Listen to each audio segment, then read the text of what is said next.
This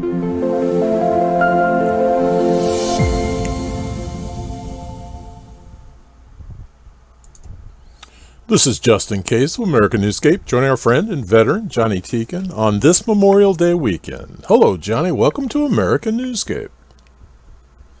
It's nice to be here. Thanks for having me. I'm quite excited.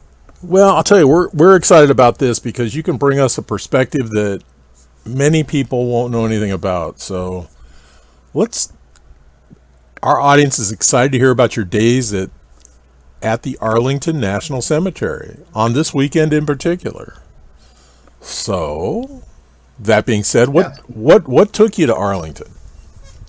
So, I joined the military a little bit later in life. So, I was in college when I graduated college, and I did a little bit of graduate school. And it just turned out it was a time in my life where, I don't know, I wanted something a little different, just some things that happened. And I always was very interested and curious and just wanted to experience the military, for whatever reasons we all have. So then I joined the Army. At that time, I just, since I was actually a college graduate, I could have done officer, but I just wanted to, be enlisted and do what enlisted people do. So obviously the next best step was join the infantry in the Army. So quite logical, except if you talk to my parents, then they didn't really see that logic back then. So. You didn't see a lot of people proud of your decision-making process, but... well, they'll tell you now that they're proud. Back then, no. But you did learn how to march, correct? I did. I learned a lot of great skills. So, yeah. So we were, I'm off to basic training. So at Fort Benning. No, actually not Fort Benning. We were in, God, now it's been so long, I'm messing this up. We were in Fort Benning, yeah. Anyway, so right when we graduated boot camp, then I was 11 Charlie, which is a mortarman, so it's a mortars. So we had to go to 2 weeks of mortar school. But before we went there, the Arlington Cemetery, they recruit.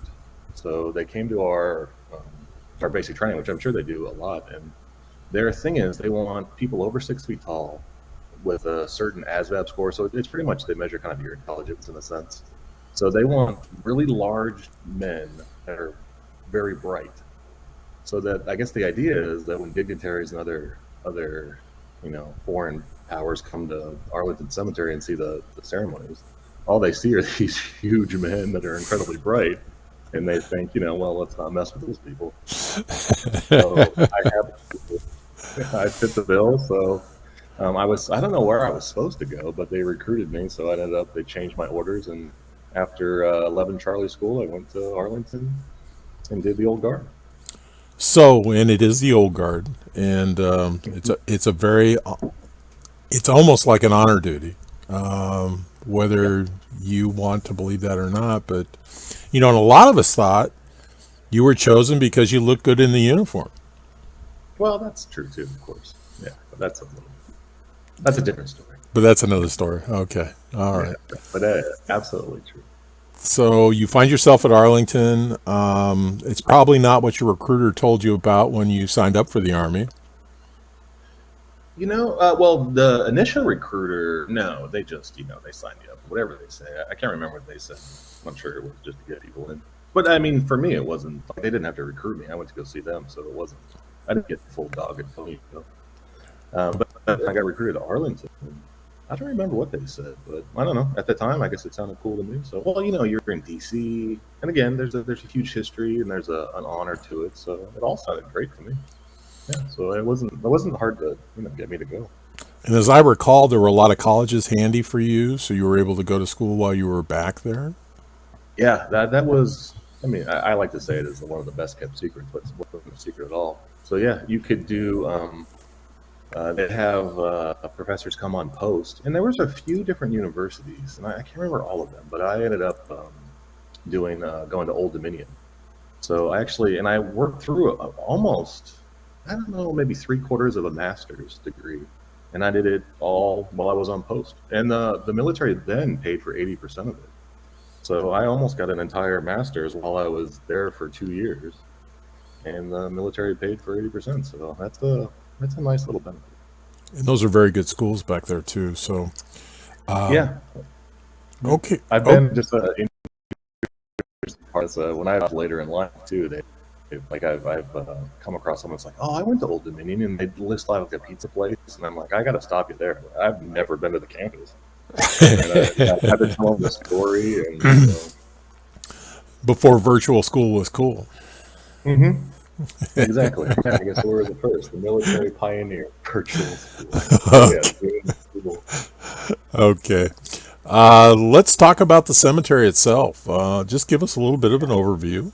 So yeah, it's an interesting thing. Like it is vast, and I know it's a cemetery, so there's I don't know that it is cool. It is just amazingly cool. So, I mean, just that it's huge, and we spent a lot of time in it. So, like when we do ceremonies and stuff, you'd be there for an hour or so, and you'd have some downtime before you're part of the ceremony. So, I guess I should elaborate a little more on that. So, being an 11 Charlie or Mortarman, we were attached to what's called the Guns Platoon. So they have these World War II howitzers. So they had 10 of them, and they have one in the Smithsonian too. But they're World War II howitzers, and we would fire blanks. So they just, I guess, I don't know, in the Army's mind, mortars, howitzers, how different could they be? But we would set up like you can't have those next to the ceremonies like the funerals because that's ridiculous.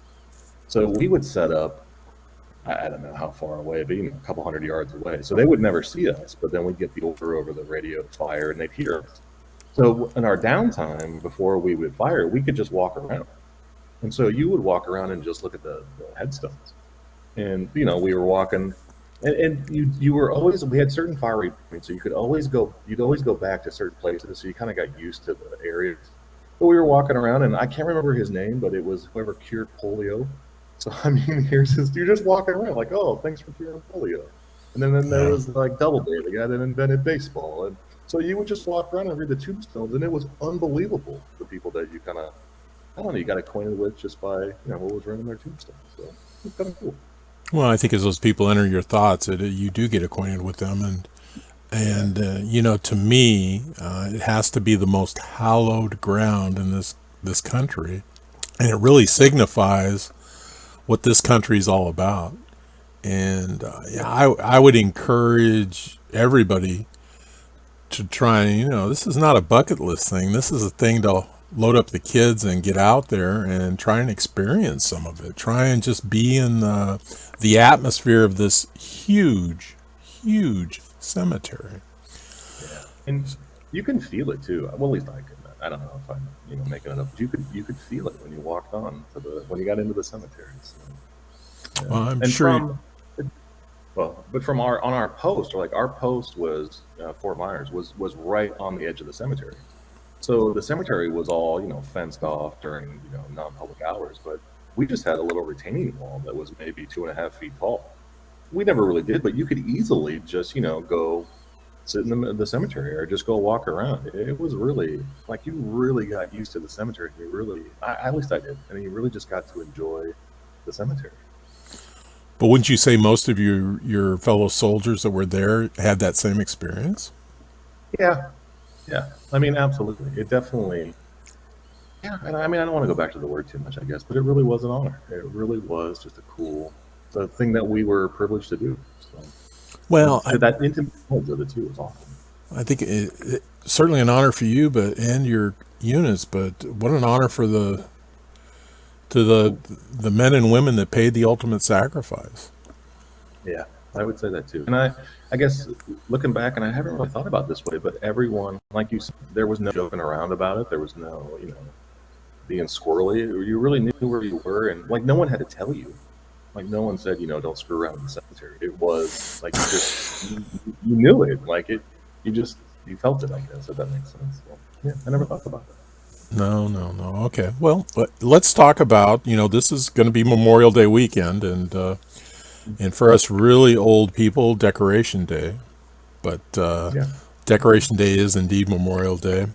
Can you tell us about that experience at the cemetery? Yeah. So my first year there, I mean, I obviously hadn't experienced this at all, so I had no idea what to expect. So I think maybe the day before, the other people that had been there were telling us, you go bags in the cemetery. We had no idea what that meant. So what happens is all the platoons break up, and you're all assigned a section. So in Arlington, there's designated sections, so you can kind of tell, I don't know where places are. But so we would have our own section, and they'd have our deuce and a halves, which are these big, 2.5 ton trucks that could hold like the backs that they could hold 12 or 15 people. I mean, so they're big, and these would be loaded with those little tiny American flags. So they're about 1.5 feet tall on the little like the dowel rods and the little flags. And so you'd get your rucksack, and so you'd empty it, of course, and then you'd walk up to the truck, and you'd fill your rucksack with as many of these flags as you could, and then you'd go down a row. And so once you get to the front of the row, we'd always it's a foot out, so you'd put your foot at the headstone, and then you put the flag right at your toe, and then you just go all the way down. And so we spent the better part of a morning cleaning flags on every single tombstone. Yeah, it was kind of cool. Well, it is, and I can't imagine it. Or were there any other unique experiences that you had a chance to be part of while you were there? That's a really good question. So aside from the people, like that were just fascinating, the different platoons themselves were fascinating. So a part of the honor guard of the old guard, you have the Tomb of the Unknown Soldier, which just learning about that group. So I had heard, at least back then, that's the second least given out patch in the military. So what that means is when you successfully go through the training, then you literally get a patch that says you're a part of this particular platoon. So yeah, so second only to an astronaut. So and their training is just crazy. I mean, they spend 20. They live actually kind of in the cemetery when they're on duty, and they know the cemetery intimately. So the walking, the part where the public sees, where they actually walk the cadence, is a small part of their job. And it was, I don't know, it was cool to meet those guys, because that training was no joke. Then we also had the drill team, and again, I tell you, it's just the skill was unbelievable. Just to watch them do their thing and to practice was, I don't know, it was just cool. So I'd never experienced that. The horses, so they had the caissons. It was nice to know. Actually, I enjoyed this part quite a bit. The horses all have ranks. So a lot of the horses, all the horses outranked me. But that's how they pay for their. I'm sorry. My parents, well, everyone laughs too. So, but that's how they pay for their food and kind of their housing. They literally get paid and the horses, at least the ones I had or saw, were like E6s, so they got paid, yeah, just like a regular old soldier would. But not commissioned, right? No commission. They were all enlisted, yeah. And if you messed up, like if you did something heinous, not heinous, but you're just being a kid and you're screwing around, sometimes the punishment was you had to go clean the stalls for the caissons in the stables. So I had a buddy that had to do that a lot. Well, wait a minute. When I was a child, we had horses, and I was sent to clean the stalls every day. Yeah, you would have fit right in then. So heinous might have been my middle name, and I didn't know it. That could be it. Yeah, you were ahead of your time. So that was not honor duty; that was punishment. Okay. Yes, that was definitely. Yeah. Not smart enough to be in the old guard, but certainly smart enough to clean up the horse manure. That's right. You gotta have skills. Well, that's good. I have one more. I was thinking, one of my well, a few, but one fond memory. So we used to do in the summer, because we kind of had a season. We'd always do ceremonies and things throughout the whole year, but pretty much the summer was like our busy season, if that makes any sense. There'd be a lot of ceremonies, there'd be a lot of funerals there in the summer too. But one of them we do is, and I can't remember the name of the ceremony was, but it was on the ellipse. So it's in between the Washington Monument and the White House. There's a big old just grassy area. It's called the ellipse. And so they do. Again, I can't remember what the ceremony was, but it was pretty much all the platoons would go out and we just show off all of the the things that we could do, like the drill team, and then like we had all these flags too, but we'd set up too where people could see us and we would fire the howitzers. So to get there, though, we had again these deuce and a halves, these 2.5 ton trucks, which were huge. And then how we got the howitzers around is we'd hook them to the back of the truck, so we kind of tow the howitzer, and we'd go. We always had 4 guns when we did things, so we'd have 3 that would fire, and then 1 that was a backup. Um, so the idea was if we ever had a misfire or someone didn't fire on time or didn't fire, then that 4th one was like a kind of a catch-all. So Right. that's another, yeah. So, but to think we'd have, I don't know what time these ceremonies were, but they were, where the public could go when people get off work. So they were, 4 or 5 in the afternoon. So we'd be driving 4 deuce and a halves, towing 4 howitzers through Washington, D.C. during rush hour. Yeah. So my buddy, and how it always kind of worked was, at least I think, like the NCO would drive, and I think, well, it doesn't make sense, but so my buddy, his technique was he would drive, and if he had to change lanes, he would flip on his blinker, and he'd just slowly inch over. And if he heard a horn, he'd stop. If he didn't hear a horn, he'd just Kept go in the going. lane. Yeah. Yeah, that was his technique. So yeah, and we had to stay together. So I guess we didn't have to, but we wanted to. So you kind of run lights and you get pictures of your bumper, but we were just in a convoy. Well, one thing I've learned that I could have never guessed is just you talk about the total efficiency of the Army. Instead of saying, and this is where the economy of words, instead of saying 2.5 ton truck, we say deuce and a half truck. That's right. It's genius. It's code. Who would ever break this code? That's right. Yeah, the acronyms of the military are plentiful. Deuce and a half. Okay, all right. Johnny, I had heard once that weren't you back in Washington during 9/11? Yeah, absolutely. So we were, and I remember I was actually in our, so we pretty much, our barracks were 2 stories, and then there was a basement. And so since we were a ceremonial unit, we had, we had barbers and things, because we had to look good all the time. So it wasn't like, you just look all the time.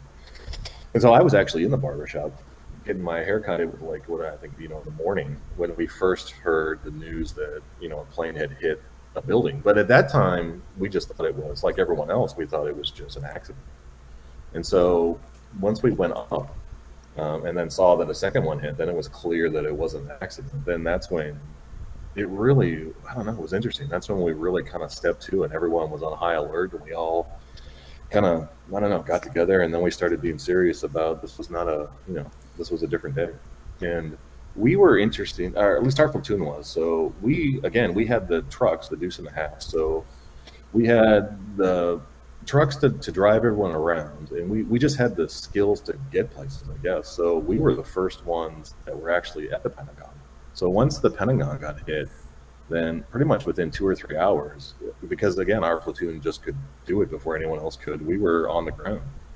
And so it was just, our platoon. It really was kind of interesting because the first couple days we couldn't go inside and do anything because it was still on fire. So we just had to sit there for about a day or so and just, kind of, I kind of guarded, I guess, but we just kind of watched it burn. And then so there's a few kind of memories I have that are absolutely just will stick with me forever and are kind of awesome. One, this isn't one of them, but it was unbelievable to see the development of what happened kind of when we got there. So when we get there, there's nothing, right? There's just debris, there's a burning building, there's some fire department there, but it's us as far as, some police officers, but we're just walking around, just seeing the plane debris on the ground, and we're just, we're everywhere. And so as it progresses, so that the next day, and now there's a fence. So now, you can't walk around. So it's just the level of it. And then the day after that, then the fence is a little more fortified. And now we have like check-ins and check-outs. So you got to be, kind of monitor where people are. And I don't know if it was the next day, but days after that, it finally got up to, because we actually, for the first few days, we slept there. So we had our sleeping bag. So if they needed, we're kind of like, I guess, on call. So if they needed us, we would be ready. So we just kind of slept at the base of the Pentagon, right on the grass there.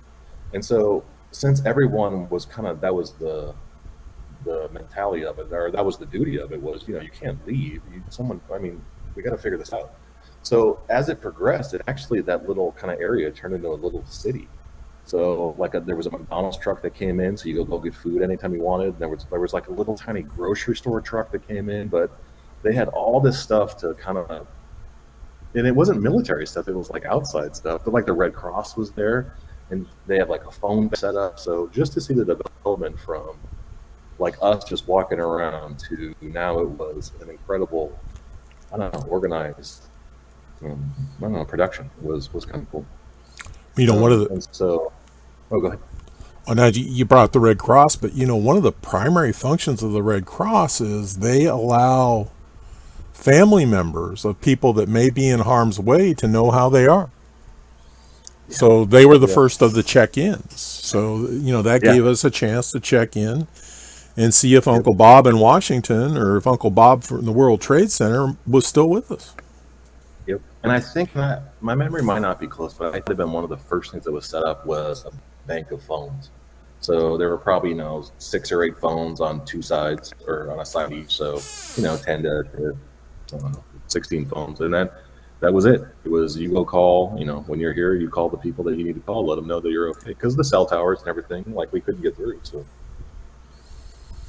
Yeah, I'm sure. And that was a problem back east. In New York City, a lot of the cell towers went down with the trade centers, and what a unique, just another unique experience. So yeah. So I have 2 actually. So my 2, I don't know, kind of goosebump moments, I guess. So as soon as the structure was stable enough, like, and I'm talking the Pentagon, of course. So the fire was contained or put out, and it was clear that we could go on. It was what's the fire department for sure, but they went to the top of the Pentagon, the part that was crashed through, and they draped this huge American flag like over the top, like down the side, which was just, I don't know, like being there in real time and seeing it all happen was actually quite incredible. So. Well, what an interesting career. And now you're no longer in the Army. We're no longer. Yeah. What are you doing? So from the Army, then I actually, so again, kind of going back to being able to get some more education on post. At that time, you could only either get something in business, or you could get an education, master's in education. So I got a master's in education. And then my goal was always to teach college. So when I got discharged from the military, then I taught high school for, at least I was from Phoenix. So I taught high school in Phoenix at a public school for 11 years. And then during that time, I got a PhD in math education. And that's, again, one of the great benefits of the military. So the GI Bill. So I got monthly stipends, and I always got kickers. Like I don't know. I was always impressed, at least. I thought they always did a great job for me, at least. So yeah. So pretty much the military kicked in a lot for my master's and then my PhD. Yeah. And then from there, I went to teach in higher ed, which just didn't suit me too well. So I came back, and now I'm teaching high school again. So. Well, that's cool. So you've been a public servant your entire life, in essence. Yeah. Okay. Well, do you have any closing thoughts? One thing I'd like to tell everybody is, these veterans and these soldiers that we've lost in combat, and everybody buried in every memorial cemetery in this country, we owe a lot to those people. Oh, yeah. And this is the weekend that I'm a firm believer that we should reflect on it all the time. But it's certainly the weekend that we need to pause. As on Monday, they will be playing taps, coordinated taps all across the country. And that's what it's all about. And you you brought something to us that you were there. You know, you got to experience these ceremonies, and as I remember, they have approximately 150 ceremonies a week. In the busy season, it could be, yeah. Well, and again, that's the summer. Yeah. Yeah. So, what would you like to leave us with, Johnny? You know, I don't know. I just knowing that the military is a good profession, and it's again, I don't know, honorable, but like you said, it's a good time to reflect and just appreciate everything that we have, and then everything that we have is because of sacrifices other people have made. So That's true, and it's always been that way. yeah, always. Okay, everybody. This has been Just In Case and Johnny Thieken, reminding you what Memorial Day is all about. Thanks for joining us. Remember, additional information and links are provided in this video's read more. Today's the day to subscribe to this channel. Please remind all veterans and active duty service members we keep them close to our hearts throughout the year.